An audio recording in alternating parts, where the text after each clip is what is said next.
Pulsar. இந்த பைக்கை பற்றி சொன்னாலே போதும், இதுக்குன்னு ஒரு தனி ஃபேன் பேஸே இருக்கும். எல்லாத்துக்குமே one of the most favourite பைக்காகவே இருந்துகிட்ருக்குன்னே சொல்லலாம். இந்த பைக்கை பற்றி பிடிக்காதவங்களும் யாரும் இருக்க மாட்டீங்க, தெரியாதவங்களும் யாரும் இருக்க மாட்டீங்க. பல்சர் அப்படின்னா a star which cannot be seen but emits regular radio waves. இதை உங்களால் பார்க்க முடியாது, ஆனால் உங்களால் உணர முடியும் அப்படின்றது தான் அர்த்தம். நம்ம இந்தியன் கம்பெனியான பஜாஜ் வந்து 1945 தான் மார்க்கெட்டில் இறங்குனாங்கன்றது நல்லாவே நமக்கு தெரியும். ஆனால் பல்சர் அவங்க கிரியேட் பண்ணது, ரிலீஸ் பண்ணது எப்போ அப்படின்றது பார்த்தீங்கன்னா 2001 தான் அவங்க கொண்டு வந்தாங்க.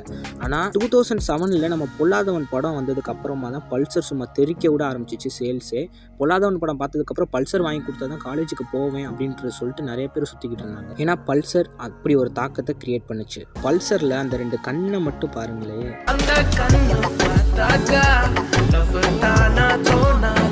பல்சர் பைக்குக்கு முன்னாடி வந்த 10 வருஷத்தில் இருக்க பைக்கை லிஸ்ட் எடுத்திங்கன்னா அந்த அளவுக்கு அட்ராக்ஷனே, அந்த அளவுக்கு ரெக்கார்டையும் யாரும் பண்ணதில்லை. உங்களுக்கு என்ன பைக்கு ஃபேவரட் ஆனது அப்படின்றத மறக்காமல் கமெண்ட் செக்ஷனில் கமெண்ட் பண்ணுங்கள்.